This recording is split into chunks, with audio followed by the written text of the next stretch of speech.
Sri Kuberan TV நேயர்களுக்கு அடியேன் உங்கள் சிவயோகி சிவசக்திமான் சுவாமிகள் வணக்கத்தை தெரிவித்துக் கொள்கிறேன். இந்த பதிவில் 12 ராசிகளுக்கு உண்டான ஜீவ சமாதி தரிசனம். நிறைய பேர் பார்த்தீங்கன்னாக்கா ஜாதகம் பார்க்குறாங்க. ஜாதகம் பார்க்குறவங்களும் பார்க்காதவங்களும் ஆன்மீகத்தில் இருக்கிறவங்களும் தெய்வ நம்பிக்கை உள்ளவர்களும் எல்லோருமே கோயிலுக்கு தான் போகிறாங்க. வீட்டு பக்கத்தில் இருக்கிற போவாங்க, விசேஷமான கோயிலுக்கு போவாங்க, யாராவது எதாவது சொன்னால் அந்த கோயிலுக்கு போயிட்டு வருவாங்க. ஜாதகம் பார்த்தவங்க அவங்க ஜோதிடர்கிட்ட பார்த்தவங்க அந்த ஜோதிடர்கள் சொன்ன பரிகார கோயிலுக்கு போயிட்டு வருவாங்க. விசேஷமான பிரசித்தி பெற்ற கோயிலுக்கு போயிட்டு வருவாங்க. அவங்களுக்கே மனசில் தோன்றக்கூடிய கோயிலுக்கெல்லாம் போயிட்டு வருவாங்க.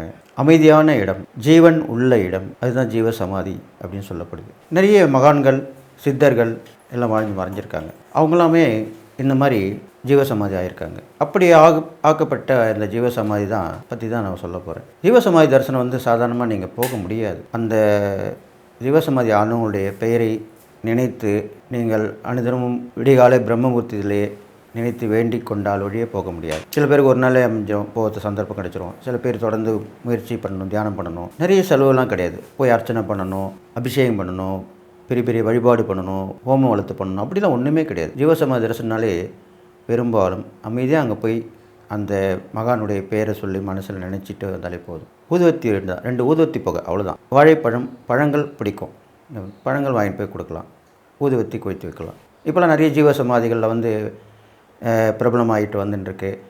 அங்கே பணிபுரியவங்களாம் இருந்து இப்போது நல்லா பக்தர்களுக்கு வழிகாட்டுறாங்க. அது மாதிரிலாம் இப்போது வசதிகள் நிறைய வந்துடுச்சு. அதனால் நீங்கள் தாராளமாக போயிட்டு வழிபட்டு வரலாம். அந்த ஜீவசமாதி தரிசனம் பண்ணிட்டு வந்தீங்கன்னா உங்களுக்கு நடக்காத விஷயம் நடக்கும். அதுக்காக தான் இந்த 12 ராசிக்கு நான் ஜீவசமாதி தரிசனத்தை பற்றி இப்போ சொல்ல போகிறேன். இதை நீங்கள் போயிட்டு வந்துட்டிங்கன்னா உங்களுக்கு அதோடு விட்டுடக்கூடாது. அதை நம்ம ஒரு குருவாய் அவரை ஏற்றுக்கிட்டு அந்த போயிட்டு வந்தோம்னா அது தொடர்ந்து அவரை நினச்சிக்கிட்டு வீட்லேயும் வழிபட்டு வரணும். அதை பற்றி அதில் விளக்கமாக விரிவாக சொல்ல போகிறேன். அதெல்லாம் கேட்டு தந்துக்கிட்டிங்கன்னா இந்த ஜீவசமாதி தரிசனம் போல் ஒரு தரிசனம் கண்டிப்பாக கிடைக்காது. அது கிடைத்து விட்டால் உங்களுக்கு எல்லா நன்மையும் கிடைச்சி எல்லா நலமும் பெற்று வாழப்போறீங்கன்னு சொல்லி வாழ்த்து. இப்போ அந்த ஜீவசமாதி தரிசனம் பற்றி 12 ராசிக்கு நான் சொல்ல போகிறேன். கடகராசியில் பிறந்தவங்க புனர்பூசம், பூசம், ஆயில்யம் இந்த 3 நட்சத்திரத்தில் பிறந்தவங்க, கடக லக்னம் இதில் பிறந்தவங்க, இவங்களுக்கெல்லாம் நான் சொல்லக்கூடிய இந்த ஜீவசமாதி தரிசனம் கண்டிப்பாக பலன் கொடுக்கும். அப்போ நீங்கள் செல்ல வேண்டிய இடம் என்னென்னு பார்த்தீங்கன்னாக்கா சென்னை பற்றி தான் சொல்லிட்டு வரேன். சென்னை சுற்றி உள்ள ஜீவசமாதி தரிசனத்தை தான் சொல்லிட்டு வரேன். சென்னைக்கு அருகாமையில் உள்ள திருவான்மையூர் என்றும் நீங்கள் போகணும். அங்கே போனீங்கன்னா கலாஷேத்ரா அப்படின்ற நாட்டிய பள்ளி இருக்கும். அதுக்கு அருகாமையிலே சக்கரத்தம்மா, இவங்க பெண் சித்தர், பெண் மகான், ஞானி சித்தர் எப்படி வேணால் சொல்லலாம். சக்கரத்தம்மான்னு அழைக்கப்படுகிறார்கள். அவங்கள நீங்கள் வழிபட்டணும். கடகராசியில் பிறந்தவங்க, நான் சொன்ன அந்த புனர்பூசம், பூசம், ஆயில்யம் அல்லது கடக லக்னத்தில் பிறந்தவங்க. அங்கே போயிட்டு நீங்கள் பெரும்பாலும் உங்கள் ராசியில் கடகராசியில் பிறந்தவங்க திங்கட்கிழமை போயிட்டு வரலாம். அங்கே தினசரி திறந்தான் இருக்கும். அங்கே பராமரிச்சுட்டு வராங்க. அங்கே எல்லாமே நிர்வகிப்பட்டு பார்த்துட்டு வராங்க. அது இல்லாமல் பொதுவாக ஒரு மாதம் வர பௌர்ணமி, அமாவாசை, வாரந்தோறும் வரும் வியாழக்கிழமை இதெல்லாம் போயிட்டு வரலாம். இது பொதுவான பலனாக சொல்லப்படுது. விசேஷமாக கடகராசியில் பிறந்தவங்க திங்கட்கிழமை போயிட்டு வர நல்லது. அங்கே போகும்போது நீங்கள் ஊதுவத்தி வாங்கிட்டு போய் கொளுத்தி வைக்கலாம், உட்காந்து தியானம் பண்ணலாம், பழங்கள் வாங்கிட்டு போய் கொடுக்கலாம். அங்கே பெரும்பாலும் அரிசி வாங்கி கொள்ளுகிறாங்க. அரிசி வாங்கினாக்கா பச்சை அரிசி, அது அன்னதானத்திற்கு. அது நீங்கள் எவ்வளோ வேணாலும் கொடுக்கலாம். குறைஞ்ச 1 கிலோ எவ்வளோ வேணாலும் கொடுக்கலாம்.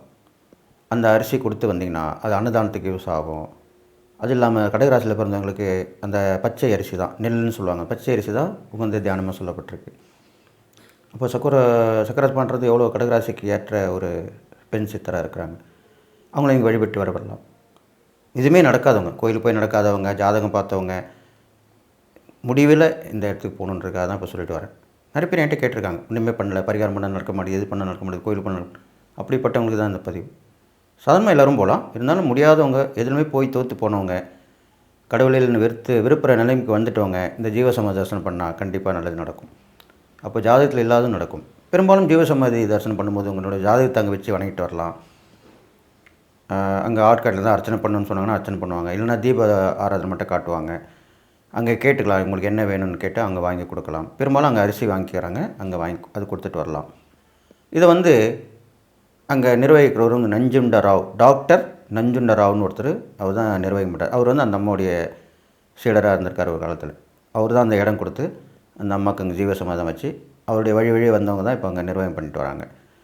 அதனால் நீங்கள் அந்த திருவான்மியூர் கலாட்சேத்திரா பக்கத்தில் இருக்கிற சக்கரத்தம்மாவை, இந்த கடகராசியில் பிறந்தவர்கள், புனர்பூசம், பூசம், ஆயிலம் நட்சத்திரத்தில் பிறந்தவங்க, கடக லக்கணத்தில் பிறந்தவங்க வழிபட்டு வரலாம். திங்கட்கிழமை போகலாம்.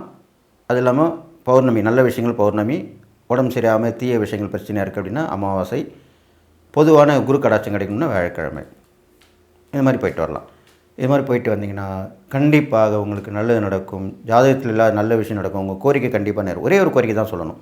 இது போயிட்டு வந்ததுக்கப்புறம் வீட்டில் அவங்க நினைவாக இருந்து நீங்கள் வந்து பிரம்ம முகூர்த்தத்தில் உட்கார்ந்து சுத்தமான மனை விரித்து அதில் உட்கார்ந்து ஊதுவத்தி கொய்த்து வச்சு ஒரு தண்ணி தமிழில் தண்ணி வச்சுக்கணும், பழங்கள் வச்சு வழிபடலாம். அந்த அரிசி தானம் பண்ணுறதுல அந்த கடைசியில் பிறந்தனால நீங்கள் என்ன பண்ணலாம், அரிசி பாயசம் சொல்லுவாங்க, அந்த மாதிரி அதில் பண்ணலாம், அது பண்ணி கொடுக்கலாம். அவல் பாயாசம், இது மாதிரிலாம் விசேஷமாக சொல்லப்பட்டிருக்கு. அதை வச்சு வணங்கிட்டு ஓம் சக்கரத்தம்மா சித்தர் பெருமானை போற்றி அப்படி அவ்வளோதான். அவங்க பேர் சொல்லி 108 போற்றி, அவ்வளோதான். இது சொல்லிட்டு வரணும். தொடர்ந்து 48 நாள் சொல்லிட்டு வந்தால் உங்களுக்கு நடக்காத விஷயம் நடக்கும். உங்களுக்கு எல்லா பிரச்சனையும் தீரும்னு சொல்லி ஒரே கோரிக்கையோடு நீங்கள் வணங்கிட்டு வரணும். அப்போ இந்த கடகராசிக்கு வந்த இந்த திருவான்மியூர் வீட்டிலிருந்து அருள்பாலித்து வரும் இந்த சக்கரத்தம்மாவை ஜீவசமாதி தரிசனம் பண்ணிட்டு வந்தீங்கன்னா உங்களுக்கு மேன்மேலும் வெற்றி கட்டுன்னு சொல்லி நீங்கள் எல்லா நலமும் பெற்று வாழுன்னு சொல்லி வாழ்த்தி விடைபெறுகிறேன். ஸ்ரீ குபேரன் டிவியை பார்த்தமைக்கு நன்றிகள். மேலும் இது போன்ற தகவல்களை தெரிந்து கொள்ள ஸ்ரீ குபேரன் டிவியை சப்ஸ்கிரைப் செய்யுங்கள். மறக்காமல் பெல் ஐக்கானை கிளிக் செய்யுங்கள்.